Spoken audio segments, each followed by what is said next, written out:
যুক্তরাষ্ট্রের ফ্লোরিডা অঙ্গরাজ্যে মার্কিন বিমান বাহিনীর এক কৃষ্ণাঙ্গ কর্মকর্তাকে গুলি করে হত্যা করেছে পুলিশ। বৃহস্পতিবার এক প্রতিবেদনে এ তথ্য জানিয়েছে ব্রিটিশ সংবাদ মাধ্যম গার্ডিয়ান।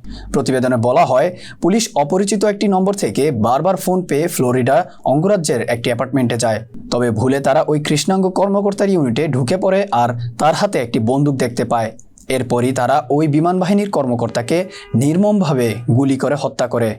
নিহত বিমান বাহিনীর কর্মকর্তার নাম রজার ফোর্টসন। 23 বছর বয়সী ফোর্টসন হার্ভার্ড ফিল্ডের বিশেষ অপারেশন শাখায় ছিলেন। শুক্রবার যখন তাকে গুলি করে হত্যা করা হয়, তখন তিনি ফোর্ট ওয়ালটন বিচে তার অফ বেস অ্যাপার্টমেন্টে ছিলেন। এক বিবৃতিতে নাগরিক অধিকার বিষয়ক আইনজীবী বেন ট্রাম্প বলেছেন, মার্কিন পুলিশ যখন ফোর্টসনকে হত্যা করে তখন তিনি এক নারীর সঙ্গে ভিডিও কলে কথা বলছিলেন। তিনি আর বলেন, ফোর্টসন উদ্বিগ্ন ছিলেন এবং তিনি বন্দুক নিয়ে দেখতে গিয়েছিলেন। ফোর্টসন আইনত ওই বন্দুকের মালিক ছিলেন বলেও জানান আইনজীবী।